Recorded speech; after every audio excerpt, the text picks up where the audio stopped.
I was watching Wake Up Sid with a couple of friends and they're like, "Bhai, ye to tu hai." Yeah. Let me put it this way. I was total cliched bad short film version of a Delhi boy in Mumbai for the first time. सब चीज किया. बीच पे जाके वाह, बैंड्रा पे जाके वाह. We were like the Lagan of street play. यार किसी ने acting पहले नहीं किया था. किसी ने write. Lagan of street plays is the best I've ever heard. My God, yeah. But then mid-journey, when I saw that, and I was like, wait, this sounds like science fiction. Is it real? It was real. I signed up, got access to the beta, I think, pretty early. And I started playing with it. And I was like, you know, if you are liking what you're doing and you're in the place where you can do it, हो जाता है.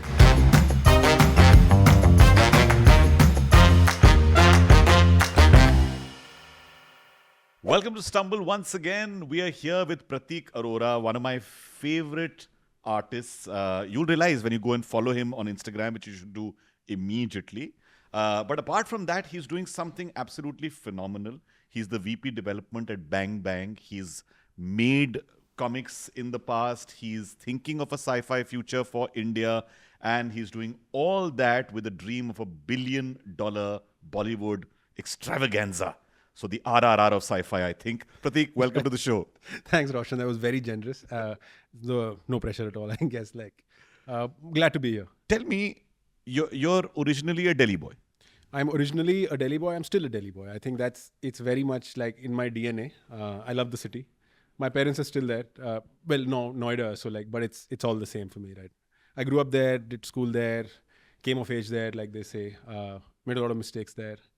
And then I left Delhi more than a decade ago, but it doesn't feel like that. It's always just a part of me, I think. And even when I whatever I make, one thing I get constantly is like, oh, you're from Delhi, right? Because we can see it in what you're doing. I was like, chalo, I'm glad that's there because that's very much intentional. So yeah, the city is very much part of everything I do. I always wanted to ask you, is Rocket Ganj a real place somewhere? Is it an ode to a place you visited? Kya hai? Aeroplane garden hai Jigu wala. So I'm glad that at least it's that compelling that it feels real that you're even asking really this question. Really does. It's probably something that one of the things I'm most proud of. I feel like, and it's also coming from a deeply personal space. So basically Rocket Ganj is this world building kind of thing that I did using AI imaging and now experimenting with video. I want to do a lot more with it. And it's inspired by the place I grew up in, which is a place called Patpar Ganj in East Delhi. That's why fabulous. Patpar Ganj, Rocket Ganj. Yeah. So, Patpar Ganj is this suburb across the Yamuna.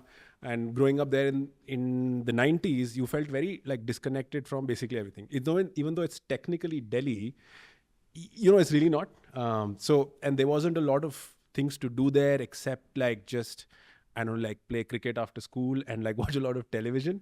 So for me, growing up in that really disconnected insular suburb, while also watching a lot of the stuff that I did on television, all this kind of, all the 90s Hollywood sci-fi movies and all those kind of Cartoon Network after school things. At some point, those two things kind of merged. So when I started doing this, I realized that it's become this fictional place to me that feels very real. So it's one of the big inspirations, obviously, is Patpar Ganj. The other is Jamshedpur, where my wife is from. And lovely. Yeah, so so Rocket Ganj, the story of Rocket Ganj in the fictional thing is, it's a place where most of the people who live there are involved with rocket production.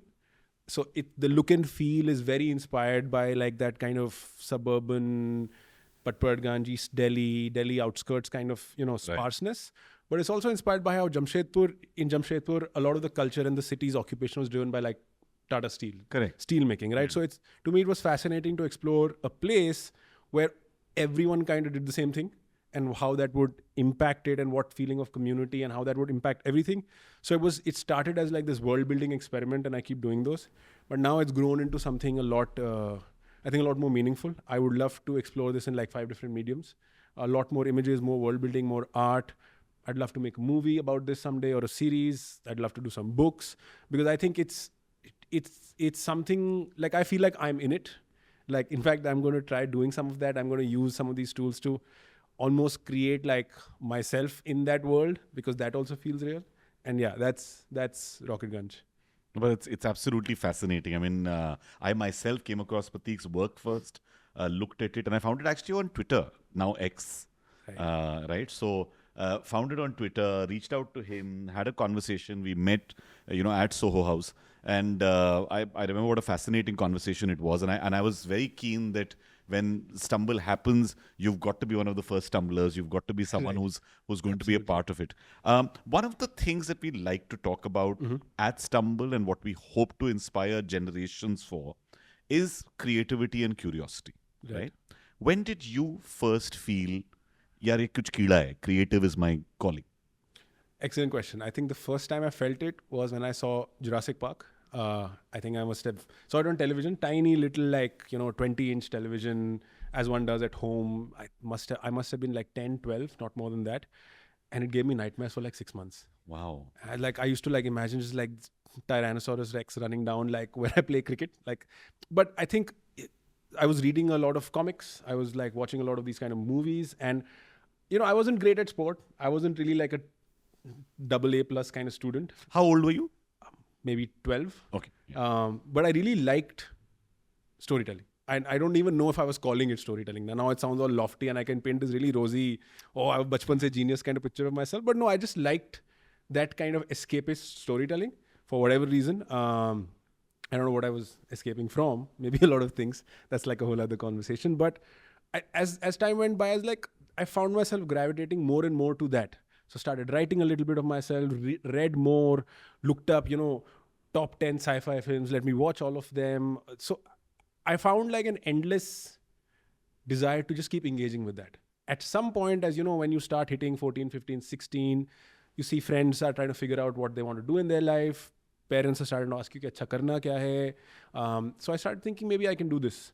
And I think from that real love for escapist filmmaking, escapist storytelling, at some point that solidified into, okay, yeah, I want to do that. I want to be a storyteller. Then that solidified into, hey, maybe I can make films because that's one way to do it. And I think when I was around 16, I was like, okay, yeah, that's what I want to do. I want to make films. So from that point of time, I just had a full film nerd phase. Just opened up IMDb top 250, said, ye sara picture dekhna hai. So one summer I saw I think I started from 250 and worked my way up. Wow. So saw all the films. Which DVD library had access? Don't ask. I can't say. There's a DVD library in Palika Bazaar. Yes. Which is the people who know will always know. I can't say more. It's a liability. But yeah, I think it was really that. Okay, starting from that kind of really escapist films, I was like, acha, ye kuch different hai. Maybe mere ko ye karna hai. And over time, it wasn't a one day I woke up and I had an epiphany. I think it just solidified into, okay, maybe this is something I can do, if that makes sense. Yeah. No, it totally does, because I think all of us have got these influences that start early. I'm the tape recorder generation. Right. So when my dad used to come back, he was teaching electrical engineering. Wow. And he'd come back and his downtime used to be sitting and having chai with us. We would have a conversation on generally what we did in the day. And then there would be about an hour of him putting on songs. Great. And there was Jagjit Singh and Pankaj Udas and all of that. Right. And today I find that this love for ghazals, for lyrics and writing, wo wahan se shuru hua hai. Going on a Sunday morning and watching a film with your dad, which is the only English movie running in Lucknow, was everybody used to sometimes laugh and say, "Hey, you spoil your Sundays." I said, "No, man, I love my Sundays. I get to see Spiderman and everything and whatever." So how was the environment for you at home? Because some homes are creatively conducive. Right. Some homes, it's a hidden hobby under the bed and somewhere. See, it was a bit of both, right? I think my parents had a big role to play in sparking this keeda. Maybe they regretted what have we kind of subjected into, because I was really a pain when it came to being studious, right? I just didn't do my homework and I was not a good student. And what did they do in terms of work, just to get an environment? So my dad is an engineer and an MBA, and he used to work in sort of a engineering focused company in automobile. That's been his sector, automotive broadly. And he's now, incidentally, since you ask, I think I get a lot of it from both, but also from him. He has now a couple of years ago done a startup in EVs with a cousin of mine, and they're wow. They're building infrastructure for charging for electric cars, right? So that's pretty inspiring to me.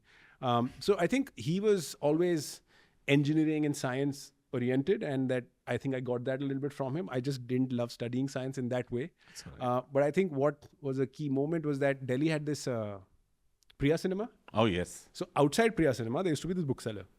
And that bookseller had all of these comics and paperbacks. Correct. And he used to just give me like a stack of them every month. So like I remember there used to be these like commando comics, right? Like just thin black and white World War II comics, Oh my right? God, I used to love them. I loved them. Correct. So I probably read like 100 of those because Priya had them. Then there was all these like mystery paperbacks. So I think it was a big thing where sitting very detached from any kind of like artistic, creative lifestyle, suddenly I was subjected to a whole new thing. And I think that's been very important for me because I'm not from a family, we're not from a family which is remotely connected to film, cinema, arts.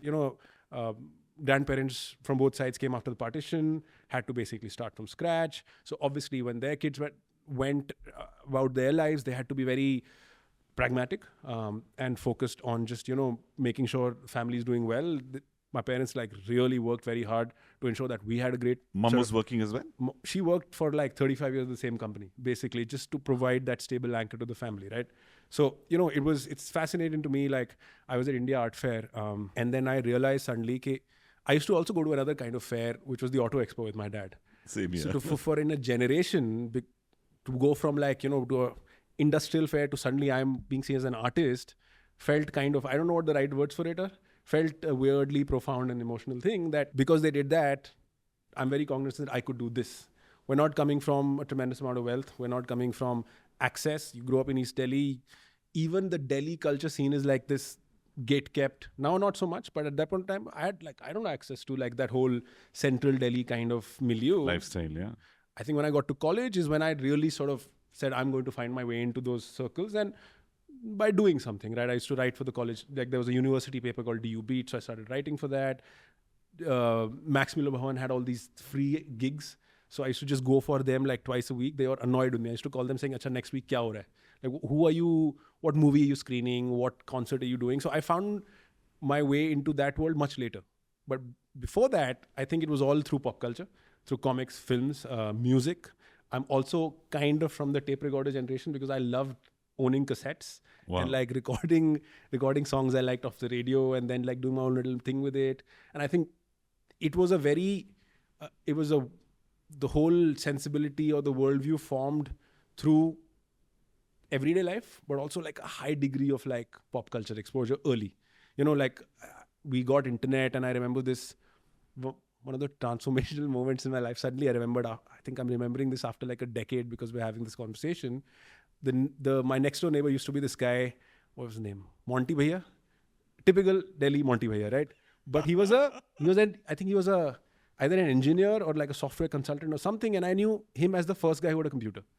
And because he had a computer and he used to work in that time's version of tech, he had all like the jugaad of like what the new music is, what the new games are. So I will never forget one afternoon on just a boring like Wednesday afternoon, he said, "Idhar aa, ye sun." And he played Eminem's Real Slim Shady. And I was like it was like listening to an alien transmission, right? I realized for me, a lot of it has been finding these weird snatches of pop culture online, through television, through books, and trying to make sense of the world through that. And I think when I started making what I make using, let's say, AI, that just came out. Like a lot of it, like one of the first few things that people noticed was I started doing these fake movies, right? What if there was a fake science fiction movie in the 70s? It was very amusing because I thought it's so obviously fake. But then I had DM saying, bro, YouTube pe to nahi mil raha hai. Where is the trailer? I was like, wow, okay, this is powerful, right? The power of that kind of thing became quite apparent. Sorry, I feel like I have fully wandered off. No. But it's very good because what you're telling me about your influences, the tape recorder, and in fact, see, this is what happens. I think the coming of the mobile phone and the internet, right? And then the mobile phone becoming the smartphone, right, suddenly gives you this device which is all powerful. Correct. What today in the second wave we call the geo effect, right? When the data cost becomes so low that data and smartphone and therefore access to the world is now ubiquitous. Everybody gets it, right? So that's what, when you're saying that all these, where would you, it's like I got a Dawes tape because a senior came and said, listen to this, it'll change your life, right? And so that was Monty Bhaiya for you, that was somebody in my college for me. Right. And that's what happens, that these influences come. When all these influences are there, is there a Shubh Chintak set of relatives saying, ye kya kar raha hai? Or had it not started? You were still getting by. So, yes, because like I said, we didn't really have a concept of doing this as a profession. And I think it took me a long time, I think it took a long time for the family to come to terms with it, which is fair. I understand. And even today, it's uncertain. There are lots of things that are said about Very true. the industry. Unfortunately, much of that is true. Including the fact that, तुमको कोई ऐसे godfather चाहिए यहाँ पे, नहीं तो तुम कैसे करोगे? Bombay life is... So, I don't think for the longest time they saw it as something that was actually viable. And they were right. I don't think it was viable for most people to come to Bombay and make a living while also having some kind of personal expression and artistic integrity till quite recently. I don't think the older sort of, even the broadcast structure had a very... What was the output, right? It was a certain direction, it was a certain genre. If you were in that, great. But if you want to do something different, there's no option. So I think through a period of time when one, the world changed. Second, I sort of kept saying that, look, I really want to do this. Then they saw that, okay, maybe this guy's serious about it. And I started showing some results. So funnily enough, I prepared for IIT, did the whole 2 year of weekend coaching, etc., etc. Wow. And then, one of those things, I'm not a big believer in like fate and destiny and all of that, but literally 2 days before IIT, I broke my right hand. Before the entire engineering exam season, I was just playing football to like blow off some steam. I fell and my right hand got fractured. So I wrote all of my engineering, and just to clarify, if my parents ever watch this, didn't do that on purpose. It just happened. It wasn't like, Hati tod leta. I'm sure they'll be watching this. Hati tod leta hu, kaise dunga exam, right? And then I wrote the entire engineering exam season with a broken right hand. All of it. I don't know how, but just ho gaya. Wow. But that really wasn't what I wanted to do. But to be fair, I didn't really give them a path to what I wanted to do either. I was like, vaguely ye, it's kuch creative karna hai. Because this time there wasn't YouTube. There wasn't like being an online creator. There was like, acha tum Bombay jaake film banaoge, but then everything you heard about Mumbai at that point or Bombay at that point was this person's uncle, this person's aunt, this person's bhatija is doing stuff, right? Who's someone like you who's gone and killed it in Mumbai? And this wasn't even when like the Delhi directors coming and storming the scene. Anurag Kashyap, Dibakar. It hadn't happened. Right. Oh, okay. It hadn't happened, right? True. But when I came to college, I think a few things changed. I hounded my parents to buy me a DSLR. Like every guy with the Canon, what was that? 30D or whatever. 30D. 30D. I was like, I'm going to be that guy now. But I think I was pretty decent because I think I had an eye for it, I realized. And I spent a lot of time doing it. Walked all around Delhi, up and down, taking photographs, started submitting it to festivals, got featured in a magazine back then. I think it was Creative Gaga that featured me like way back once. Totally as a fluke, I sent it and they said, okay, cool. We like your photography, we'll put it. Started entering photos into like these college level photography competitions. And I think one moment where maybe they also realized was that I think it was the Hindu College Photography Fest and I sort of won something. My college. Oh, amazing. I won something and they gave me a camera.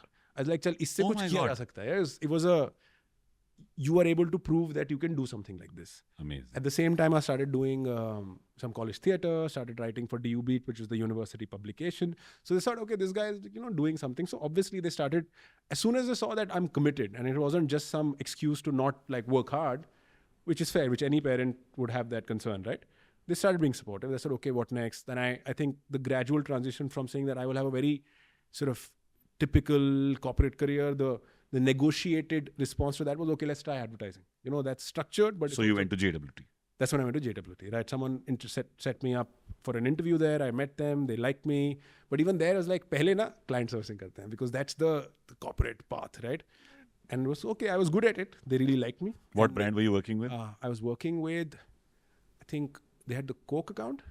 Pepsi, sorry, I keep mixing. Pepsi, Slice, right? Slice, yeah. So the Slice campaign and like I think there was some others, but Slice was mainly it. I was doing servicing for about 3 months and they said, we really like you, we want to make you full time. It was a training thing. I said, I'm glad, but I have some bad news. I have decided I want to switch to copy because I realized that yaar, karna hai to fir karna hai, right? Did copy for 6 months. At that point in time, interacted with a lot of people who themselves wanted to be filmmakers, right? Were Aggie and all these people around? Agnello Dias was... I think this was Josie Paul. Just after Aggie's time. Okay. I think in copy, I was in Udayan's team. I know then, yeah. Right, of course. I was in Udayan's team. Great stuff. Yeah. Correct. And so that whole thing, they were like a band. Was Rohit Ohri leading the Delhi JWT at that time as the head of the... I think so. Yeah, I think so. Like I was just new in the system. No, I'm asking. I'm trying to put a timeline because these are all this was old friends. 2011, 12. 100%, yeah. 100%, absolutely. Correct. So Colvin was the head of JWT. Correct. Right, Correct. absolutely. So, but Udayan and his team, they had this really fun, they were like a band. They were copywriters, but they were like a band. They had this really like, we'll do cool things on our own terms, but they made it work kind of energy. So I was like, okay, cool. You can be a creative person and have an output and be successful doing it. And also at that point of time, there were people who were also planning to be filmmakers. So like in that team, there was Akash Bhatia, who's made Loop Lapeta, and he runs Loudmouth, which is this amazing studio also. He was like also in that same copy team. And so I had a bunch of conversations with him. He said that, look, you should really do this full time, and you should really give it that shot. And around that time, I was starting to think about, should I apply to Xavier's? Should I apply to like basically media colleges? I didn't think that full-on film school was for me because I was still figuring out. I liked multiple formats. It's also, to be fair, to parents a safety net if you go to a media college rather than a film school. That is. I've always found it. I'm telling you. When I went to Masscom, my parents said, 10 चीजों में से एक कर सकते हो. FTI करो तो थप्पड़ पड़ जाता शायद. So that's exactly the same conversation I've had with my dad. कि like FTI तो छोड़ दे. थोड़ा हाँ. Symbi कर ले. But I think that was good because I realized that Symbi was like Symbiosis. I went to SIMC, which is for a master's in media and communication. Really cool campus at the top of a hill, detached from reality. Or like Parvat ki choti pe. It was great because I was away from home for the first time, outside of Delhi for the first time. And that place it's new enough that it's a blank slate. It's old enough that there is some culture, legacy, network, alumni, etc. So went there and then I realized no excuse. Ab to figure out karna padega. So, I said, okay, let me try things that scare me. So I tried a little bit acting. I did some street play. Like I wrote and acted in a thing, and it was very fun because it was like a 10-member team, which is small for a street play. And we were like the Lagan of street play. किसी ने acting पहले नहीं किया था. किसी ने writing, directing कुछ. Lagan of street plays is the best I've ever heard. My God, yeah. But here's the thing, we did well. We went to Mica, and I think either we won or we came second, and we got invited to IIM. We got invited to Goa Fest, which a channel we used to do. I was like, okay, this was good, yeah. It was cool. It was a confidence building thing. Ke I can do something. Kuch to kar sakta hu if I put my mind to it and if I'm excited by it, right? And I think also I realized, like I said, I hadn't been a good student. I had trouble focusing at school, really. I was like I was a problem kid. I used to get thrown out of class. I used to talk a lot. I used to do a lot of panga. Really serious panga also. I was a not good kid, basically. And sometimes I realized when I went to Symbi, suddenly I started doing super well. I was always near the top of the batch, and I wasn't even really, not to boast, but I liked it. And then I was like, अच्छा ये चीज़ होता है कि life में अगर जो कर रहे हो वो अच्छा लगे, so then you can do it. It's like many big unlocks for me personally came through that. If you are liking what you're doing and you're in the place where you can do it, हो जाता है. You really find enough drive within yourself to do it, right? So I think Symbi was a great sandbox for me to become a version of someone that I would like being. Before that, very underconfident, really not sure what I was doing in life, really didn't have anything to talk about, really wasn't really saying, if you ask me when I was still in Delhi, what are you good at? Maybe I would have said by the end of it, I was good at photography, but before that, I didn't know. Because I didn't really have the space to do it. When I got the space to do it, I was like, okay, I can do this. There's something really interesting. I remembered that there's this hole in the wall experiment that was done by an Indian professor. And he then won a grant from TED. Wow. And in that he said that Indian education system, because it was devised by the British, was only devised to create accountants and clerks, which is why the two subjects they used to focus on was maths and English. Right. Those are the only two subjects that you needed to qualify in. Right. Science and all other subjects were then sort of forced in because they just didn't want anybody to study that. They said, you'll do accounting for me, na? You'll tell me how much stuff is produced, how much went, you'll write letters for me. That'll be your job. So, we sometimes don't realize that the larger system design has been created in that manner. And then when you start getting this buffet of choices is when you decide ki kaun sa course pasand hai, kaun sa nahi. I'll give you another example of how sometimes arbitrary. Here's a stumble that I didn't even stumble, right? So to that point, DU, this, has always had a entrance exam for English honors. Yeah. By the time I was in high school, I realized that I'm good at languages. I was, without trying, generally near the top of the class, and I just had a knack for it. Maybe it came from reading all those comics when I was 10 years old or whatever, but I had a knack for language.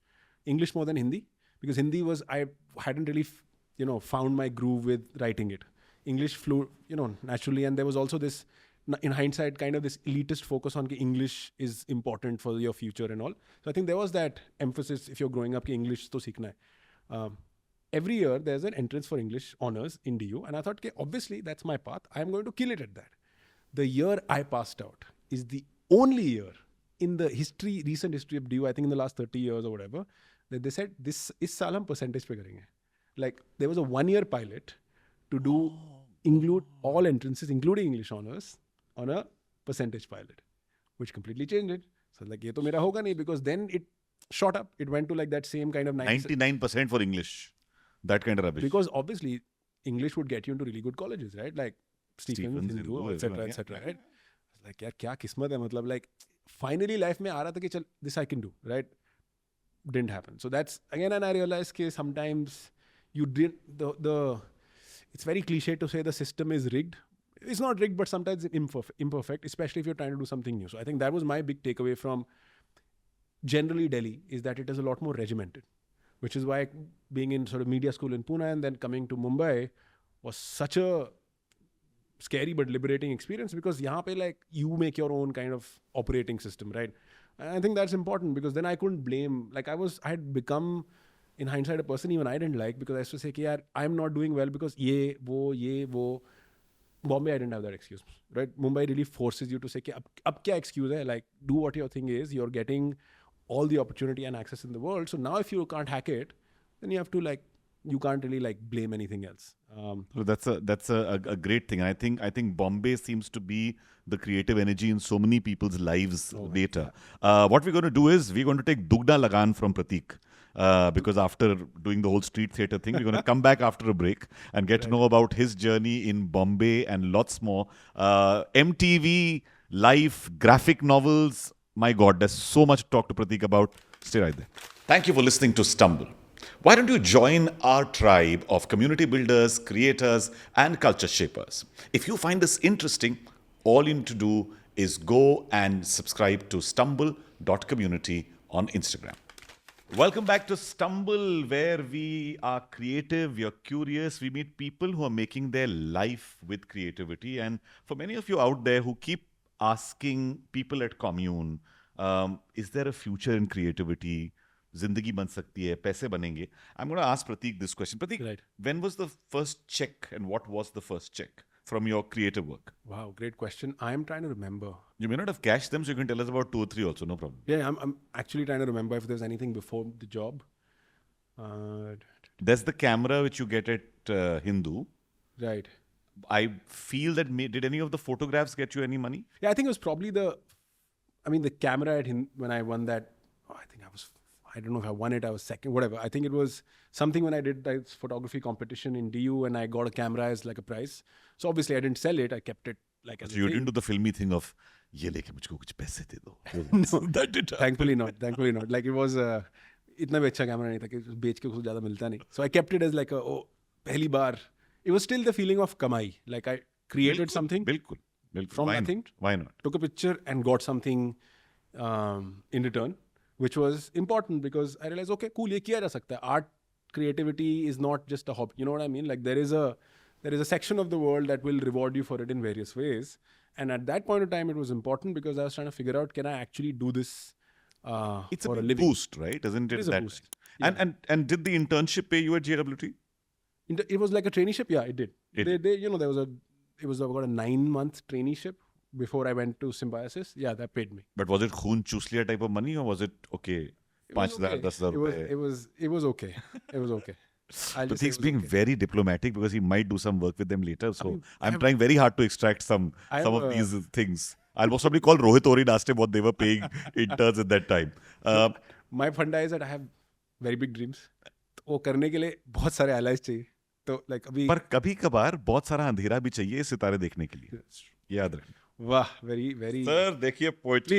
ये अब थोड़ा poetic है, शब्द होने वाला है, इसलिए मुझे ऐसा भी लग रहा है. Amazing. आप बॉम्बे आ गए. You said you came to Bombay. I came to Mumbai. What were you doing here? What was the work? You said the city's energy is something you loved, right? Yeah, like look, let me put it this way. I was total cliched, bad short film version of a Delhi boy in Mumbai for the first time. सब चीज किया वो. बीच पे जाके वाह, बैंड्रा पे जाके वाह, Like Kolaba mein jaake, like the, oh, kya shehar hai bhai, kya energy, kali pili taxi, best ka. It was really, for me, it's a trip. बहुत Really, filmy tha, I remember बहुत the filmy first tha. time I came to. I think the first time was when I'd actually done an internship here, but that feeling, I still get that sometimes. Yeah. I don't know, there's something about the city now. I've lived in Delhi, Noida, Pune, Bangalore, Mumbai. And despite the chaos and dysfunction, especially right now, I don't think any place else even comes close. I love Delhi because it's Delhi and it's got this other lost in time kingdom trying to be modern kind of thing where there is a very poetic side to it, there's a very artistic side to it, there's a very hectic side to it, and there's a very panga side to it. But it's its own thing. Mumbai is always about, like, right now, and again, this is such a cliched thing to say, but when I came to Mumbai, it was even the going to be very corny almost. I was watching Wake Up Sid with a couple of friends in Delhi, and they're like, "Bhai, ye to tu hai." Obviously, hero to photograph. Wow, but here's the तो- thing. Obviously, if you Ranbir Kapoor plays a photographer, सबको बोलना है कि वो cool लग रहा है, तो everyone wants to say कि हाँ मैं तो वही हूँ. कितनी Canon की सेल हुई होगी ना उस साल में? बहुत. But I had bought my DSLR by then, just before. No, but I'm saying there was some overlap of Got it. there's a guy who can't figure out what he's doing, and he picks up a camera, and then he says, okay, maybe this is my pathway, and he has some, he has to grow up and own up to his own, like, journey, right? I think that was. So who were one or two people at MTV who you even today would remember, and tell me some stories from those days, because I've heard the craziest stories. Vikram Sathe, my friend who worked at MTV in the early days, he used to tell me that whenever they came up with an idea, they would stop and say, so what is the WQ?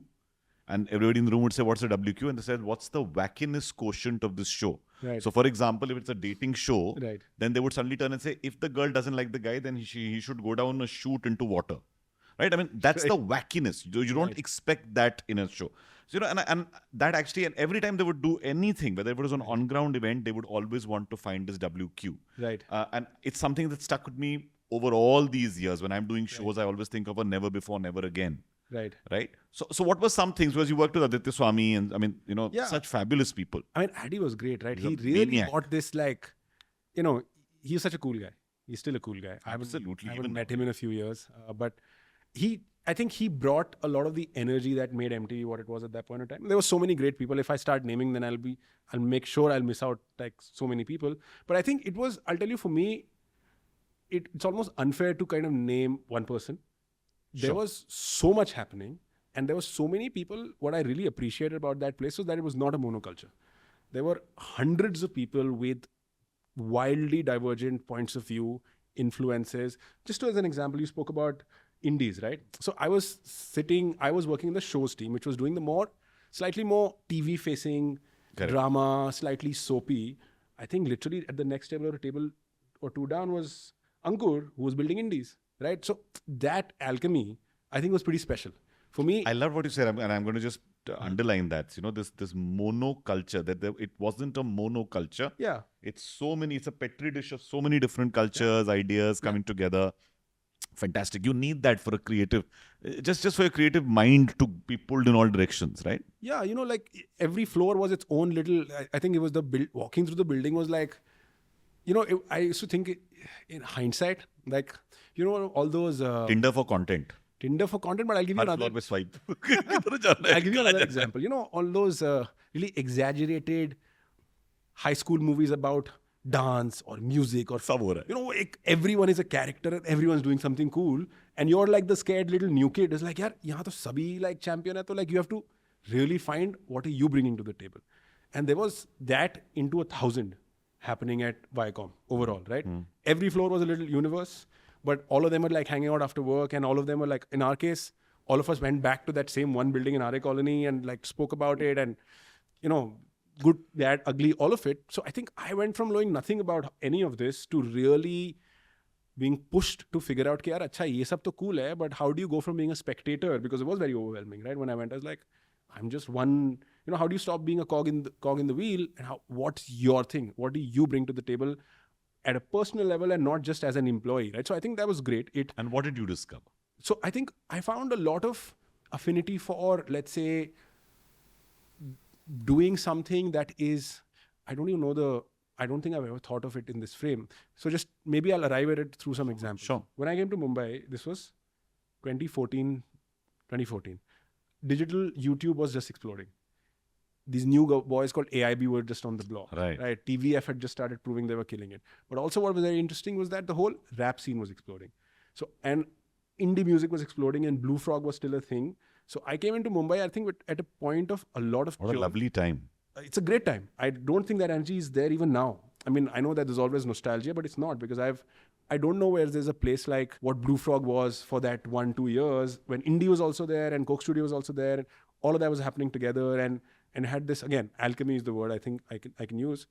But I realized that I liked a lot of homegrown stuff, but done in a way that can be really globally accessible. You know, there's a lot of great Punjabi rap that had happened, and I enjoyed it in Delhi. There was everywhere, in every club, in every car, but I didn't connect to it as expression. I connected to it as, okay, entertainment, right? Okay, I can listen to this, I can dance. When I came and I heard like Desi had done this one video, 7-minute freestyle on YouTube called Afat before anyone knew who he was, and I found that on YouTube, and then I saw that short documentary, Bombay Sattar, that 8-minute thing that they had made about me. I was like, wow. And to me, that was a big, okay, this is what Mumbai can enable. You can really create a thing in a little bubble, and that can start off as a subculture, and 2 years later, it's going to be like, it's going to be changing pop culture, right? So I think I found a lot of affinity with like street culture. You know, now it's kind of fashionable to say it, but back from my time in Delhi and growing up in East Delhi, it was always street culture, right? You were always trying to source t-shirts on cheap. And like, I remember going to like Palika Bazaar, and I had this one, so Jay-Z had a brand called Rockaware. And I obviously saw it online. So like, ab mere ko Rockaware chahiye. I went to Palika Bazaar, and there was this one shop called, I don't even remember, some shop, Clyde's. And I found, I don't know if it was real or not, this one Rockaware t-shirt, except it was like 6 sizes too big. I still bought it. That t-shirt I wore for like 12 years till it actually fit me. So, and then you realize, ki, okay, yahan pe to ho raha hai, but in Mumbai, you can actually do something with it. You can find your weird, unique slice of the universe. You can be hyper-specific. As long as you're committed to getting great at it, there's a space for basically everything. Do you think Delhi wants to fit you into a box and Mumbai wants to actually celebrate you exploring yourself differently? Most definitely. Yeah. Because Delhi doesn't have an entertainment industry. Now it's encouraging that it does, because like, let's say what the stuff like Azadi Record is doing, right? I'm glad this is happening in Delhi, because I think candidly some of the best rappers in the country are like the Delhi rappers, right? Because they're maybe detached from the whole kind of Bollywood superstructure that lets them go in different directions, right? They don't necessarily have to end up with the same goal where like anything starts in Bombay sometimes ends up. But Delhi didn't have a industry. They had an art scene, but like I said, that art scene was very insular, and you had to be someone, know someone. It's very elitist at some. It's not grassroots. Yeah, like there's so much talent, and the great tragedy of what I thought at that point in time was that so many talented people, and like if you're familiar, you went to Hindu, so you know how. I think the whole DU scene is probably one of the most creative bubbles in the world. Absolutely. But what happens after those 3 years? Either everyone honestly just really moves here, or they go and work for a consulting company. Yeah. You know, I've seen so many great actors killing it as like, and like at, you know, the IIT Dramatics Fest and saying, ab kya karte ho? Consulting karte. Sure, if that's what they want to do. Not a knock on consulting, but there was no, what do you do after? There was no, now there is. I know of so many really talented kids who living in Gurgaon, but massive YouTube following. What are the 2-3 places? I'm sorry, I'm coming in because, you know, because there's something I don't know and I'd love to know more of. Saidul Ajab is one place I see. Hoskas Village is another. Yeah. But are there other pockets where you'd find this culture in Delhi now? You know, I think Delhi, every pocket is Delhi. What I'm liking is there's a lot of chord, right? Like chord bahut hai. So, but that's merging with, let's say, this kind of rap, international rap culture, and becoming this interesting thing. So, like for example, I'm from East Delhi, which is more colloquially known as Jamnapar. Correct. Bilkul. Now, there is a whole. I realized a few years ago that there is this thriving subculture within Jamnapar of Jamnapar rappers representing, like they say, I'm going to sound super like, I don't know, like using buzzwords, but there's a whole song called Jamnapar, and it's about life there, and they shot it there on like some like, you know, not a very expensive camera. And I think there's this rapper called Raga. When I saw that, I think this song came out 4-5 years ago, around the time when Desi rappers started popping. I was like, wow, this is really different, because it's so detached from any industry structure. Absolutely. And it, to me, having grown up there, it captured like the aggression like perfectly, right? So I think now every corner is having that, and when YouTube happened, it supercharged that. Now when Instagram Reels, it supercharged that. So like Delhi food culture is so featured on like my Reels, right? goodness, yeah. It's one of the big. I'm sure it's one of the biggest trends buckets of this chart place, this chola bhatura place, this place, that place. You know, Delhi fashion culture is really picking up. Art scene is really picking up in Delhi, and what's great, and I think what's changed, is that people don't necessarily feel like they need to leave and do things here. You were talking about YouTubers, etc. From there, I want to bring you back to that because you said that a bunch of people are exploding on YouTube there as well. Yeah. So, you know, like, I'll give you an example. There's a friend of mine called Jayesh Joshi. He's like a great painter, but he also like writes, I think he writes a dirt bike, and he makes music, and he like does vlogging, and he's doing it in his own way, in his own aesthetic, in his own idiom from Gurgaon. Like, it's a whole new mode and model where it doesn't necessarily tie into, let's say, how things are done in Mumbai. And I think that was not an option back then. What used to happen is either you would move to Mumbai, or you would move abroad for film school, whatever, or you would not do it anymore, right? Or you would like at best go and work in advertising with the dreams of kabhi jaake film banayenge Bombay mein, right? Now I think that's not the case. People who want to do this still move, and I think that's great. But it's a lot more fluid. I remember this is a great example of this. You know, Raftar's like been such a great sort of Delhi presence in Mumbai and vice versa. Like we were researching some project back in the day, and then we spoke to him. So obviously he's very known and he's got strong presence here and he does a lot of work here. But he's also set up, I think he set up a studio in his house in Rajouri Garden, where he's incubating all of these, you know, almost kind of like this. So when we did that Zoom call with him, there was him and like four rappers who were like sitting with him. So it was like, okay, there's like a Y Combinator for rappers happening here in like Rajouri Garden, which was great.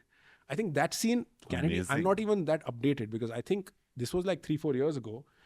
It seems like there's so many cool things happening. And I think the other thing Delhi has become a hub of is like streetwear. A lot of sneaker culture, streetwear, it's almost more there than it is even in Mumbai. I think that's different, and I'm glad that's happening because earlier you just didn't have any pathways to being creative, right? This is it's a great new trend. No, but that's fantastic. I mean, you're at Viacom, you found this great energy, and at the same time, what you said just now about the fact that, hey, Delhi is now developing so much. But there are two gaps that I need you to fill for me because, you know, there is this time which you spent making, you know, comics and talking about the superhero culture in India. Right.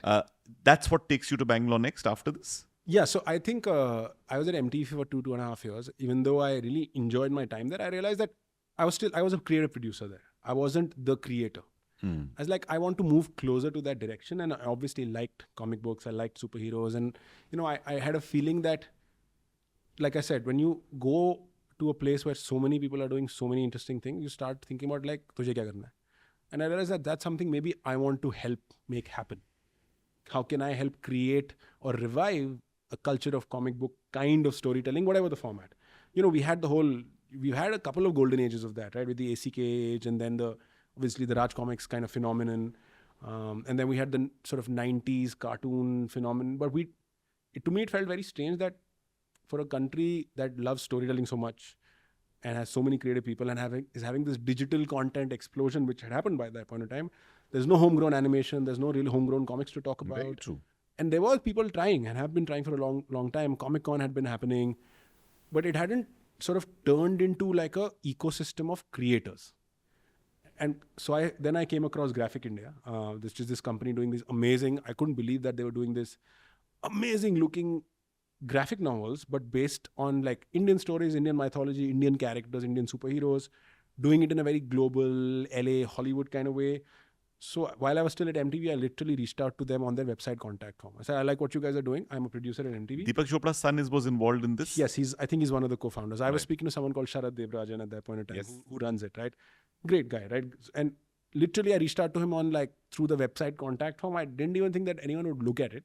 But he called me like, I think like soon after. And I was like, okay, cool. You know, I'm glad to hear there's someone at MTV wants to do this. He ended up coming down. We met. Tried to make that happen at MTV, but I think it was premature. It was, you know, still the challenge with animation is budgets and, you know, proving the market, taking that first risk. Didn't happen, but I stayed in touch. So after MTV, I worked at a tech company for a bit, but that was just a very short kind of thing. I connected with him again, and he said, "Why don't you come work with me and lead development at Graphic India in Bangalore?" And I was like, "Okay, I'm living in the thick of Bombay. I'm close to finding that rhythm here. I'm equilibrium here." But I said, "Why not? Because this is so interesting that maybe it's worth the shot." So I went from I think I was living in Bandra or Khar, and then suddenly I moved to Whitefield, Oh Lord. and it was a real culture shock. Whitefield, by the way, for those of you who may not know, is there's Bangalore, then there's another city called Whitefield, and then there's another city on the other side. So when I'm there, I have to always ask people, which part is the event? Where is one staying? These are critical questions, right? Before making a Bangalore trip. But my God, Whitefield, my commiserations. No, but it was good to be, it was quite cut off, honestly, from Absolutely. Bangalore life, and I didn't know what Bangalore life was. I had no concept of what Bangalore life is. I just almost I said, karke dekhte hain, right? But it was good. It was this really, really cool office covered with wallpaper that is comic book art in this one old style bungalow in a really nice part of Whitefield. Oh, Now there's a little bit of a bubble full of comic book nerds who want to do all that kind of stuff, right? So and were they all from all over the place? I mean, paint a picture of the people there, and yeah, what was it like? I think Sharad's from the US, and he's gone through that. So I think he did. He studied at NYU and then at Columbia, and then there was there were some really interesting people. For example, it's the same team who created Pavitra Prabhakar originally. Oh, what we see in across the universe. Eventually. The first version of that was done as a Spiderman India comic way back, and I think this is the same company that once upon a time used to be called Gotham Comics, if you remember. Oh, yes. That used to reprint DC Correct, and Marvel for India and those, Oh my God. Yeah, same people. Oh, amazing. What memories. And that's why I moved, because I think I've never seen someone who was nerdier than I was about doing this and making it happen in India, from India, for the world. I think that, I said, okay, fine. For that, I'll move. So to you guys, sorry, I'm just pausing for a second to say that, across the Spider-Verse, the Indian Spider-Man, right? What's the full name? Pavitra Prabhakar, yeah. Pavitra Prabhakar. Yeah. There was so much written about Pavitra Prabhakar. I was going to ask you separately about saying, what did you think? But it's been created way back then. Yeah, it's been a long time. And if you look at that first comic where, they debuted it, it's the Graphic India people on the cover name. I think it's Sharad, it's some of the art director. Amazing. Fantastic artist called Jeevan. I call him Kang. His name is Kang, I think. Kang, but yeah, but that's what I asked him. It's like, you work in comic books and your last name is after one of the most famous supervillains. He's like, it's not actually Kang. I think he pronounces it Kang. But I call him Kang because Kang the Conqueror, obviously, right? And he likes it. So it's a really great bunch of people who had made this thing their life. And when you see that kind of commitment and passion over decades, you're like, okay, fine. Itna to I can move. I can give up my Bandra life for 2 years to give this a shot. How right? cool, yeah. And it was great because it was this feeling was a lab. We were just experimenting with how to make comics happen in various formats. The basement was just stacked with comic books. And I used to just go in and read it and read it and whatever. It was like a kid in a candy shop experience. And also there was an interesting work challenge because they had all of these great books. But unfortunately, India doesn't have a strong culture of collecting homegrown comics, reading homegrown comics at scale. Right, Not very even true. comparable to, Very let's say, the US, right? So the challenge was that we've got this amazing artwork that's been done over years. A lot of it was done by Jeevan, and there was, some other great artists who've gone on and done some amazing things. How do we get it out there? So, the books were doing well. That was happening through Amazon. That distribution helped. But they said, look, I felt like I'd just come from MTV, seen the whole digital thing and how that fandoms can get energized and how you can really bring people in and start a conversation, build a community. Was starting to think of that. And one place where there is an organic potential for a community is like comic books, right? Comic book fandoms are what defined fandom for the world. So, years ago, right? So we started putting it out. We just said, okay, let me find out what are the most interesting artworks, panels, this, that, and the other on Instagram. And people liked it. They liked it so much that I think Facebook at that point in time came to us and said, you guys are doing something very interesting. How can we help?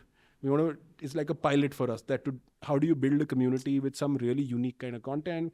So there were these great artworks. There was this short format, motion comic kind of thing that we put on YouTube. And I think that was great because we were able to get it out there. And I learned how to almost build a community.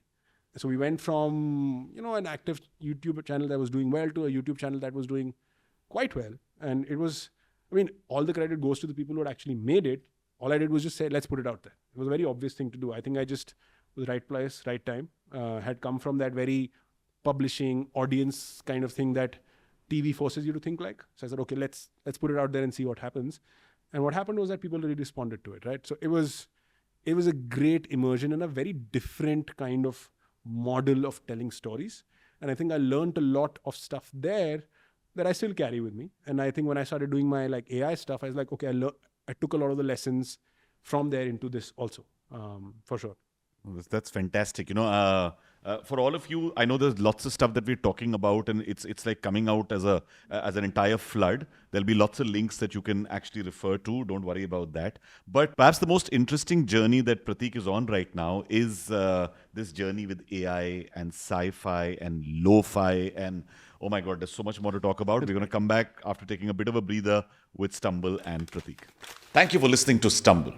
Why don't you join our tribe of community builders, creators, and culture shapers?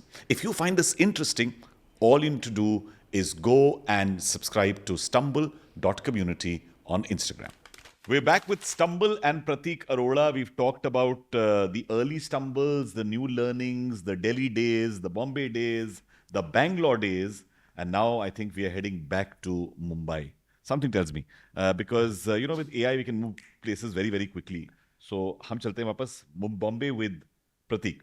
Right. Prateek, where does this interest in AI happen? Is it with Midjourney last year in August when they started inviting people to be a part of it? Were you already experimenting?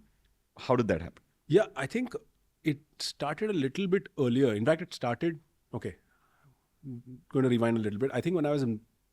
One of the things about Bangalore that was great was that there was a lot of media and ecosystem there, but it's a very tech-focused thing. Correct.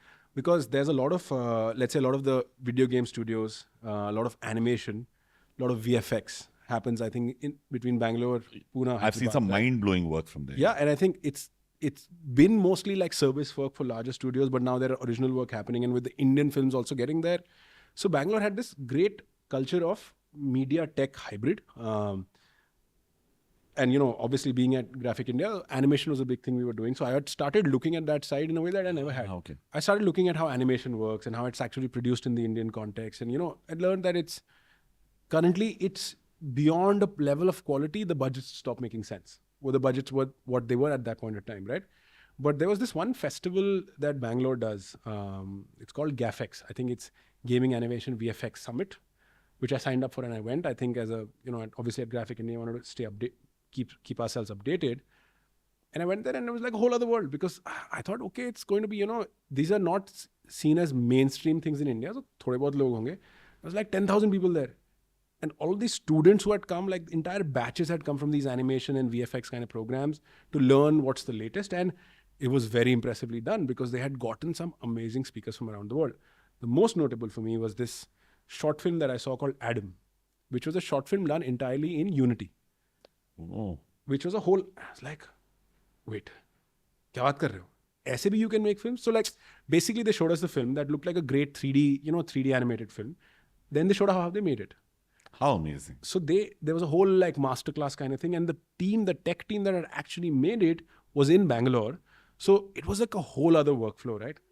And they said, oh, you can create like this sandbox and it's kind of like gaming style process, but can be used for narrative storytelling, sort of narrative filmmaking now. You can have virtual cameras within that thing. You can, there's no takes. It's fully being done in this kind of digital sandbox, which is completely different from when you've been at SJ Studio in Bombay and then you realize that it's like worlds apart, right?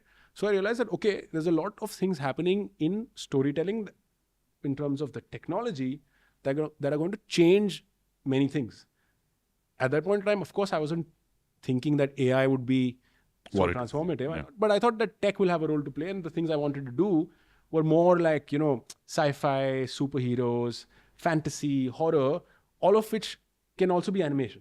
So I started thinking maybe it can start as animation before it becomes live action. And that could be the today's version of comic books, right? So I'd started paying attention to it. And it had been, so they did more with that, and Adam 2, Unreal Engine started doing things like that. It started getting better and better. And at that point in time, there was this, I don't remember, but I met like this small startup that was trying to build their early version of AI, and they were trying to do procedural animation and stuff like that. So I said, okay, there is what we know as production, and there is this new paradigm, which I don't know where exactly it will go, but it's worth tracking how technology is going to affect storytelling, both in terms of production, but also in terms of distribution. The other thing that I think I really learned and internalized at Graphic India was the power of IP, right? Like if you have IP, you can prove that people love that IP.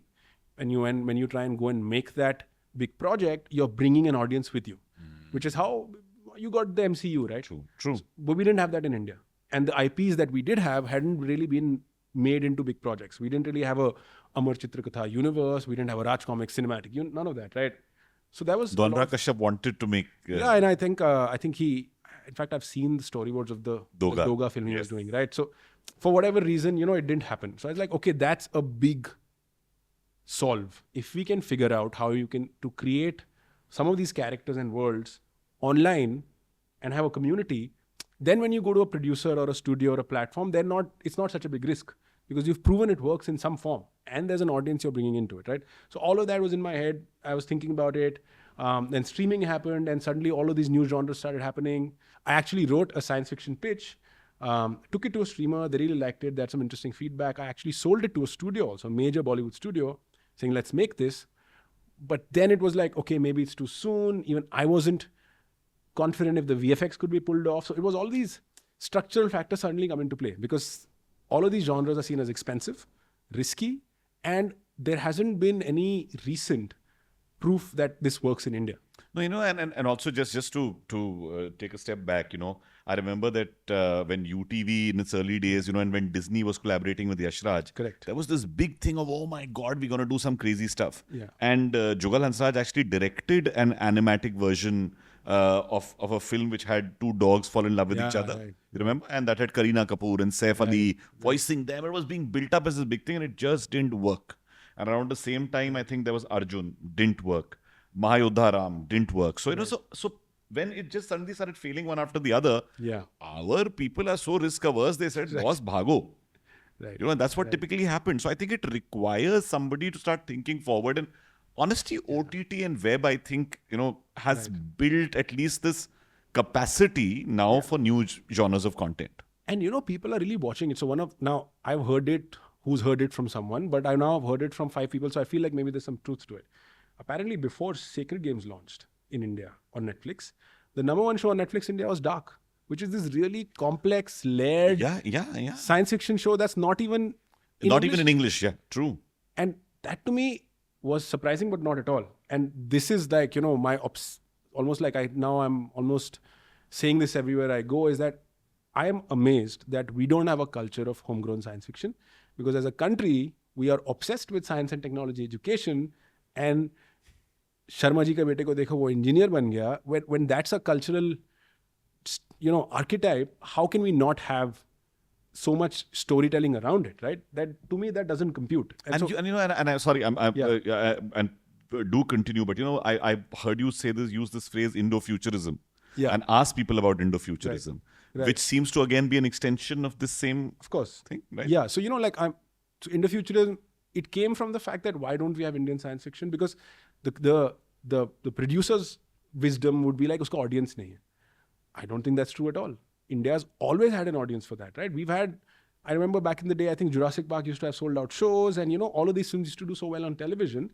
I think it was more like we didn't have an ecosystem or a structured industry around these genres that required some certain very specific types of input outside of, let's say, every other film, right? You need VFX, concept art, stunt and action work, which is a certain kind. You need, maybe you will need like actors who love this and want to do it. Like I know that, for example, Koi Mil Gaya was a big deal, right? And I know that I've heard even recently that Ritik's like a big sci-fi fan. Oh, absolutely. And he wants to do more of that, right? So that's great. I think Abhishek Bachchan also was for a very, very brief period of time. So and I think Corona happened and that did happen. But I think there was you have to appreciate the attempt because it's very hard to make anything different in India, right? I agree. Everyone's, and even Ravan was a great attempt, right? I think maybe it was just ahead of its time. People still think back and think about that film fondly, right? So I think the audience was there, the intention was there, but maybe it was just a timing, everything falling into place thing, right? And more than that, that led to, I think, a bit of a chicken and egg thing, because we didn't have these big iconic stories like you think back to the US, the last 50, 60 years, they've had 7, 8, 10 of them, right? You had Jurassic Park, Star Wars, the Marvel stuff, Matrix. Then you have had like not as big, but you had Independence Day. You've had like hundreds of great Men in Black. I mean, there's so much. Men in Black, franchise, non-franchise. So there is a culture of wanting to make and consume those stories, but it was a reflexive kind of thing. In India, because we didn't really have a sustained series of hits in these genres, that culture kind of never developed. And because the culture doesn't develop, then now the feeling is that uske fans kahan hai? We don't know. So there was a chicken and egg thing. And I think I had been thinking about how do you aggregate a community for this that becomes proof to anyone who's interested that there is an audience. I think I first tried doing that. And at this point in time, COVID had happened and Clubhouse was a thing, right? Oh, so yeah. First version of that community, I had this community, which I still have, which I'll probably build. It's called Moonbase 91. I said, let's just get a bunch of people who like this on a Clubhouse room or whatever and talk about kaise kare. How do we make Indian sci-fi? How do we make comics happen? And then from that, the thinking, the wheels were turning. Is like, okay, fine, there is enough here. People are responding. We want to do something. There wasn't any scale. But let's say within the industry, there was interesting conversations, and within the super early adopters, there was enough scale for me to feel like, okay, there are people who want to watch this, but there are lots of people who also want to make this, right? So the question always had been, ke, acha dekhega kaun, but also banayega kaun? Who are the directors who can handle sci-fi, right? Yeah. I don't think that's a challenge anymore. I think there are so many, some really successful at the highest level, many kind of early days in the indie path. So I'd been thinking of all of these things. How do you create a grassroots culture of doing this sustainably, creating, and I didn't want to do review. Someone said, why don't you do a YouTube review channel where you're reviewing sci-fi films? Like, okay, that's great. It's a great idea for someone, not for me, because there's a lot of that. I want to do original content. But at that point in time, I hadn't found a sustainable model to do it. Do you hire a studio every time you want to make an Instagram post? Doesn't work. And I really explored that. I actually thought, let me hire studios and pay them to make one Instagram post in which it'll be like a short comic.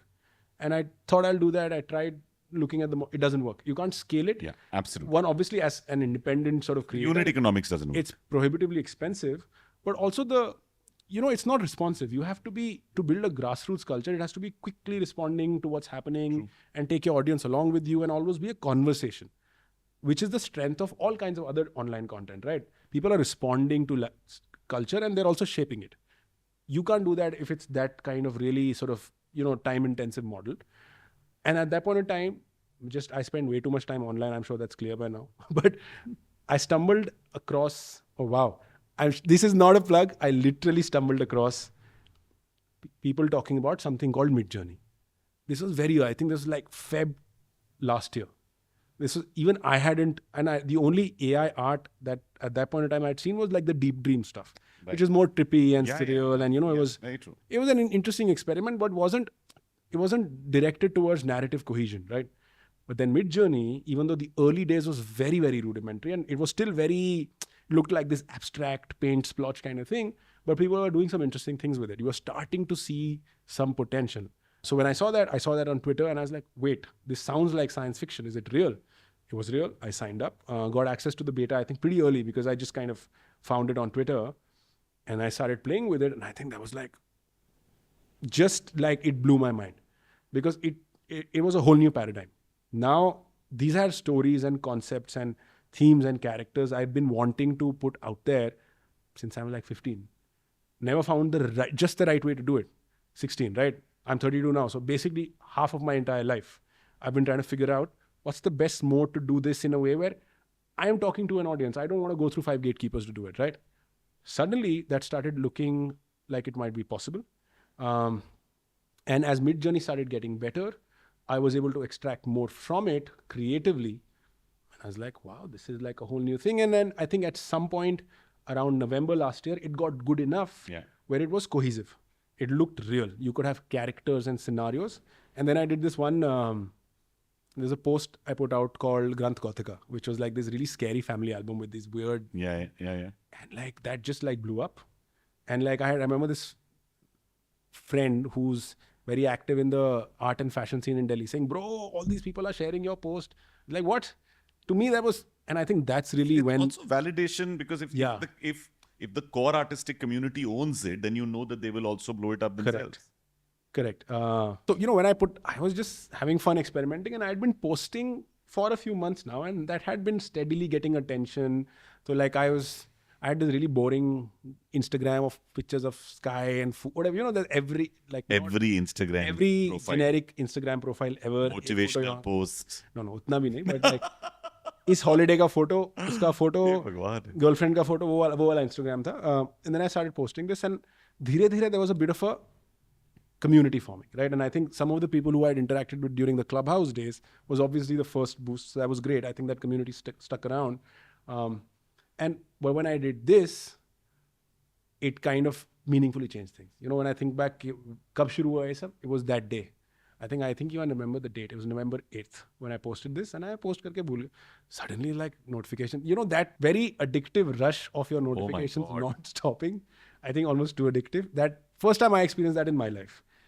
And it was great because I liked what I put out. I think it was in the direction that I wanted to create stories, and to see that getting high visibility was very encouraging. I was like, acha, ab to main ye karega. I figured out it's my secret sauce. I am doing it on my own terms. I am doing it very uncompromisingly. That series is very like freaky, huh? Like it's kind of like weird, and there's no other place it can be except like online. No one's going to, as a first time pitch, wo main usko pitch karke movie bhi nahi bana sakta because it's too weird, right? And it's too dark, and it's about family, and it was like, oh, you're using the idea of family, but which is so sacred in India, but you're doing it from this horror lens. Twisting it, yeah. So I realized like this is a model that can work. And it was candidly, I think it was Midjourney version 3 or 4 where they achieved that kind of early photorealism. Yeah. And that's when I think generally the AI image making thing blew up from that point of time. Because suddenly you could visualize these entire new worlds. So I got into the rhythm of posting twice or thrice every week. And I think each of those posts got like an accelerating amount of traction, attention, right? And I started getting, someone reached out for an interview. I spoke to this culture magazine. I think I spoke to Homegrown, which sort of put me out there. I know, yeah. Which was great because that really was another level of, validation, visibility. They featured it on their Instagram page. It's a great page run out of London called Diet Paratha. They picked it up. And, then there's a page called welcome.jpg, which is this big curation kind of post. They picked it up. Design Boom picked it up. So it just kind of went a little ballistic. And I was like, okay, cool. I found my groove. I think I'm early to this, so I'm going to build on this. I don't want to let this moment go because I feel like this is going to get me to where I need to get.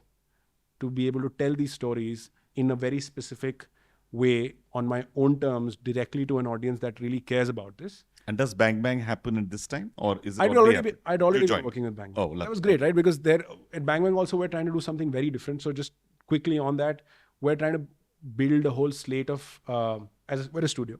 Bang Bang's been around for 17 years as an ad film production company and a solid reputation as... And Rupert's had a great name in the market. Obviously, he kind of was a pioneer on many fronts, right? Just really slick, great, high-quality international ads. And some really cool stuff like the Coldplay video that was shot in India. The Chris Martin when he came down and they had Beyonce inside. That was produced by Bang Bang in Mumbai, right? Yeah. So he and I got introduced around the beginning of COVID by a mutual friend and said that you guys, he was looking for someone at that point of time to come in and help him build the studio side. And I had done a little bit of writing, I've realized I need a little more structure in my life, and I wanted to do stuff that is, since Graphic India, I realized there is a global opportunity, right? I wanted to not just do it within Mumbai or for India, right? He had a similar ambition. He was looking for someone to help him with the development. That's something I had been doing at Graphic India. And at that point in time, there was one project. He said, I have this idea for a show. I've heard this story. It's inspired by a true story. It could be cool. I said, okay, let's start talking about it, building up.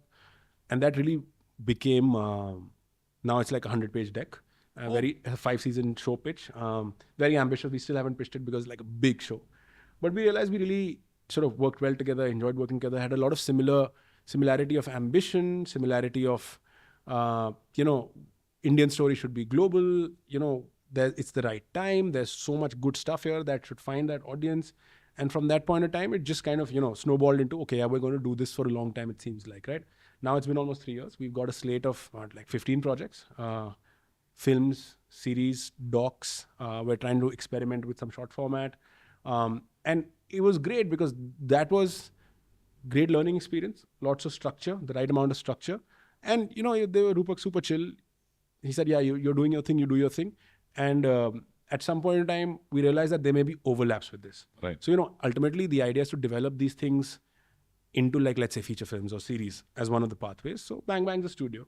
It's a great platform for that, right? So I think we're now figuring out how does this side of my life, together, get support what I'm doing at Bang Bang and vice versa. And, that's all very exciting. And he's, that's the DNA of what we're doing. We're not doing it.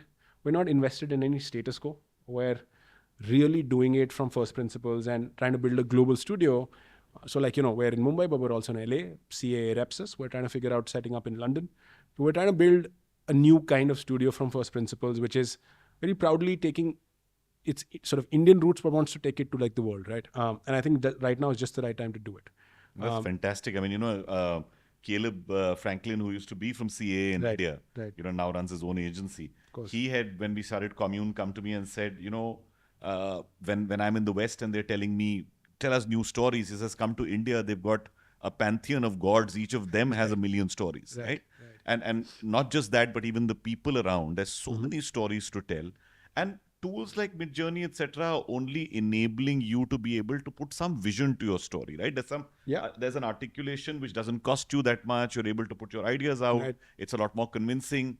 In the producer environment of Bombay, who star kaun sa hai, you can now show people what it is, right? You can almost give them an idea of what it will look like, what the entire thing will be. That's very important. I think the biggest game, sort of the enabler that AI has been for this. You can visualize and get consensus and buy-in on very ambitious ideas much earlier in the process. Absolutely. You don't have to do 1 year of pre-production, pre-ways, spend a lot of time and money to even get to the basic form of an idea. True. You can say, I want to make this big film. Here's what it'll look like. Here's what it'll look like with your actor of choice in the frame. All of that's possible now. So it makes more ambitious ideas more achievable because it answers the question, yaar, humko pata nahi kaisa dikhega. We don't know what it'll look like. It's not. बेचारा normally उसको भी blame नहीं कर सकते because वो producer creative नहीं, उसको नहीं समझ में आ रहा यार, तुम बोल रहे हो कि ये होगा. Correct. And if you add that to the fact that we don't have that culture of visual culture of sci-fi, तो what is the reference? Correct. When I started making decks, like my reference में क्या लगाऊं यार, कुछ है नहीं. You can't steal like from 10 other shows to make a reference.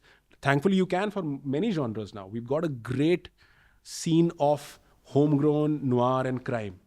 It's amongst the best in the world. The crime stuff that's coming out of India is superlative, right? My hope is that we'll get there with like sci-fi also. So I think when you put all of that together was, for me, I realized that this is the power of it.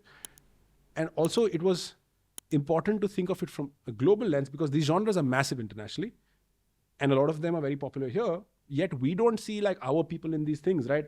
Outside of some narrow stereotypical character. If there's a coder hai to like Desi hoga, wahi rahega wo. He's not even a cool coder. He's a lame coder. You know what I mean? They don't even make them like Mr. Robot type hackers. They make them like some outdated kind of racist idea of a call center worker, right? It's stuck there. Now it's starting to change. So true. Very true. But there are lots of pioneering filmmakers in the diaspora who've really struggled for years to change that perception. Both and I mean using filmmakers in the broadest sense. Directors, writers, producers, actors. True. But also execs. There are some really pioneering execs. There's people in the media who are doing stuff to change that perception and finally starting to turn, right? But I think for the longest time, not only did we not have it in India, but even internationally, I can't remember anyone who looked like me in any of the movies I idolize, right? Correct. And that doesn't have to be the case. It's not even accurate because Indians have been killing it internationally for like decades, especially in science and technology. So that. No, I think really it is coming full circle. And do you think RRR has a role to play now with suddenly the West waking up to India? Because, I mean, the question I wanted to ask you is, where is Marvel going wrong and where is possibly an RRR making its mark? Because there seems to be this big buzz about Indian storytelling. I think Rajamouli sir is a genius. That Absolutely. RRR stands by itself as something that's truly unique. I think it's genuinely like no one's ever seen anything like that before. So there is just the visceral impact of watching that for the first time. You're like pushed back in your seat because it's so impactful, right? So I think it's got its own merits. I don't necessarily think it's a comparison and it's like, oh, Marvel's down and this new thing. But look, they did it so right for so long. And sometimes people are just wanting a different thing, right? I feel like the whole 10-year run was it 10 years? From Iron Man to like Endgame was like amazing, right? And like everyone's seen Infinity War and Endgame in the theater. And when like Captain America picks up the hammer, it was like watching like, it was like how it was when I saw Pathan at Gate Galaxy. It was a similar moment, right? So I don't necessarily think it's going wrong. It's maybe people just want something different for a bit. And I think maybe it's just so much of it that people are like, okay, fine, we now want a little bit of a different kind of thing. And I think that's something that even they were, if I remember correctly, Marvel's acknowledged that maybe we're going to slow it down a little bit. Because that's been the default for a long time. And I don't think it's some objective quality measure. It's films. You can't do that, right? I think it's more about, okay, we want to see something different. I think everyone's viewing habits really changed dramatically in COVID. People got exposed to a lot more global stuff. Squid Game happened. It's a cliche to talk about that, but it had been building up to that with sort of Narcos and Money Heist. So I think the palette has changed. People are craving more global things. RRR fits into that nicely, especially since it's such incredible filmmaking. And I think it's not a comparison, but there is some clues to it. I think the world, and let's say the US, which is world's largest entertainment market, is ready for something that is very different and is not like a adaptation of the very Hollywood kind of formula or model. I think I don't know who said it, but someone put it very nicely. They said that RRR could be India's Crouching Tiger, Hidden Dragon, where it's a very pronounced and specific example and like a heightened kind of storytelling from a certain culture that really puts it on the map in a way that nothing has before. But in doing that, generally creates a lot of curiosity for all things from that culture. So I think right in the aftermath of RRR, you saw so many people figuring out, what else can we watch in India? What are the other genres? What are the other what are the realist films from India? What are the horror films from India? I know that there was this one list, 10 Indian films you should watch after RRR, and Tumbar was in it. Suddenly a whole new audience discovered Tumbar, which is a fantastic film, right? So I think that flywheel is on now, and it's very, very, very interesting. What you're saying is so true that it's opened a gateway. And I remember when Ang Lee had done Crouching Tiger, Hidden Dragon, suddenly everybody was interested in both the exotic phase as well as the exotic director. Right. And then they gave the exotic director the Hulk to make, and he was like, boss, I don't know what the hell this material is, because that first one just didn't work. Right. And then again, when you see him with Life of Pi, you see him again getting his own space, because you're telling, you're in a world that you know a little bit more of. I have one other hypothesis, which is a little weird and cuckoo, but please, hear me out. I believe that that America has had phases of cinema where the villain kept changing. Right? So the villain was nature. Right. Then the villain was Iraq. Then the villain was China. Before that, in the Cold War, it was Russia. Then it became aliens. Ab koi bacha hi nahi hai. Sab to khatam ho gaya. Now you go inward. I think it's not America only. I think it's generally when you're trying to make films at that scale, you try and respond to what's happening in society. Sometimes that's important and good, and it helps us kind of think through things going on. Sometimes that can lead to vilification and stereotyping, and that's a lot of that has also happened in Hollywood, unfortunately. True. Including with like Indian characters also, right? As you said correctly. But I think it's my take on that, and I may be wrong, is that I think culturally, as American society has gotten a lot more diverse, visibly diverse. It's always been very diverse. They've gone, so if you think of the classic American cowboy films, right? It was all about one like lone warrior cowboy at the frontier, manifest destiny. It was about the individual. If you see now, so many of these films are about navigating life in a complex society and family. So with so many cultures that are very family oriented, coming into the American visible mainstream, it's affecting the story. So if you think about it, Civil War is like a family breaking apart. So it's gone from Iron Man, who's like a cowboy character, to Civil War, which is do bhai lad rahe hain.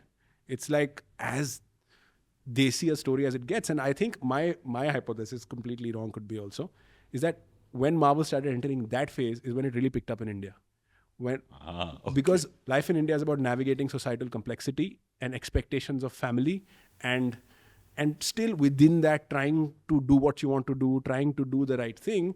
So you've gone from Iron Man, which is about a guy on the frontier of tech, to the Civil War version of Robert Downey Jr.'s character, where he's like, yeah, I'm feeling very bad about fighting with my family. It's really like almost like a soap opera, right? That's amazing. This is such a, oh my God, we could go on for another hour on just this part of the conversation, but I will not do that. That will be at the actual stumble when we're with lots and lots more people who can physically ask you so many questions. But this is my crackpot theory. But I love it. I think it's brilliant. There is something there. Yeah, it's the other thing is that when you were talking about horror in India, and you said, why was horror not done for the longest time? Yeah. Because, this was what we used to say. Right. We used to say horror in India during the Ramsay era used to be boobs and bhoot. There was nothing else. I'm going to know. No, I swear to you. I mean, look at it. Used to go and see it. Say, "Ye kya hai, yaar?" इसमें कुछ नहीं है. Ugly mask, this, that, and the other. And when they did this, ये line reels में जाने वाला. I'm not even going to say it again. And the whole thing is that's what happens at some level. And now there is realism. Now there is even with Tumbad or a lot of other stuff that I've seen recently. Everything is looking a lot more realistic. So I think we're being able to tell story. We've been given tools. Yeah. They've been given new narratives, and I think that's what's going to work. I'm going to, because it's the last section, there are a couple of things I want to quickly come across. Yeah. One is, how did you stumble across your life partner? Okay. Our first date. Okay, this is going to sound... like I said, all the cliched filmy... Our first date was at Mehboob Studios. Kya baat kar rahe ho? Literally, there was a concert happening while I was at MTV. There was an Indies concert, incidentally. It was the first Indies concert, and the act was Pretty Lights. And Prachi, that's my wife's name. She loves Pretty Lights. तो अब मतलब obviously यार ये मौका तो जाने नहीं दूंगा. And we'd been speaking online a little bit. We both went to Symbiosis, but somehow we never really hung out when we were at campus. We started talking when she also moved to Bombay a year later, and then just kind of went from there. But then I knew that she really liked that act. Pretty Lights is this really cool, mellow electronica kind of thing. Indies was bringing them down. I said, okay, I have to take her there. And that was the first date. Achha, quick things. Yeah. Because a lot of creators are watching us, because a lot of young people who are creatively curious are watching us, tell me a couple of... You've already mentioned so many wonderful sites and apps and things that, in between I was like, oh my God, you've already got a bit of a stumble list. What are some other fun, creative things that you've stumbled across? So I think... most recently, I feel like there are a bunch of these tools. So what I use is Midjourney is one, but I think you should definitely check out Runway. Runway is now, I think they're trying to build the video equivalent of Midjourney. There's also Kyber, which is slightly more in the trippy video, that kind of flickering effect kind of space, but they're also really cool. And there's something called Wonder Dynamics, which is very interesting, where you can substitute a character with a 3D CG character without needing keying and green screen, etc. You could become a robot and I could become a alien on this couch. And I think what is more than any one tool, I think what's happening is that a whole new way of, let's say, making a video, but eventually making a film is emerging. Where I think of it in terms of how electronic music came, where you went from needing session musicians and a band, and you still should have that. Bands are still great. But if you want to do something slightly different, if you want to do something that was very specific, was, technology enabled that. You had all of these great new musicians emerge because they could make an entire album kind of by themselves, kind of on their laptop. Tame Impala is a great example. He's like a one-person band. I didn't know that till very recently, and then I was amazed because it sounds so lush. But sometimes tech really enables driven creative individuals to really amplify their own output. I think that's happened in music. I think it's happening now in filmmaking, and it's really going to happen now in filmmaking with some of these tools. So I would feel like that's what I'm most interested in, excited about, keeping a close track on. Yeah. That's absolutely fantastic. There are the one last thing I wanted to ask you is, we've got these ganjifa cards. This is part of the invitation kit that comes when you are coming to Stumble. I've got a whole bunch of them. Okay, I've just picked out a few. Virkain, who's the person who actually put Stumble together as an idea and a vision. Okay. Put all these. I'm going to hand these over to you. Go through them. One that says something to you. Okay. What does it say? and then tell us why you will be coming to Stumble. Awesome. I think I found it. This one says, go with your gut. I think for me, like, I feel like what I'm doing is fairly weird and new, and there's no business model for it. And I've been trying to do this for a while, both, let's say, with the AI stuff, but also with these new genres like science fiction. And I realized that we live in times where everything is instant gratification and quick validation and like data, right? But if you only set out to do something that you get instant validation for, it's a problem, because you'll probably not be able to get to anything original. So in the absence of that kind of external validation, the only thing you have is your own conviction and your own gut, right? And it sounds like, I'm only one person. How does that matter? Is that enough proof? I think it is. Because I think what we forget is that, let's say if you're trying to make something new or do something new, and your gut tells you this is great, this is real, there's an audience for this, you shouldn't discount that, because you are a human being making things for other human beings. People may be different from you, but they're not that different. So if you feel something, your gut tells you this is going to work, I think that's a very strong signal. I think that is almost the strongest signal, because like I said, you're not making it for an alien species, you're making it for people who are almost like you. So, and I think especially right now, we are living in a culture of like hyper optimizing everything, including creativity, which I know it's important. All these platforms are important for newer creators to find their path and make sustainable careers. But I do think that we're also on the brink of like maybe over optimizing for that, be it engagement, be it that. So ironically, we're living in a time when there is the most access ever to being able to, like, let's say, be a creator online, yet at the same time, we are the most risk averse, right? So my worry is that if we keep doing that, we'll all kind of push ourselves into this bland corner. And in the absence of that, the only thing you have to go on is your gut. And I think I really had a very scary long time during COVID when I was trying to figure out what I'm doing with my life. And there wasn't any signal or validation or even money for a long time. I was like, but I feel like kuch to hai, and I'm going to maybe give it a shot.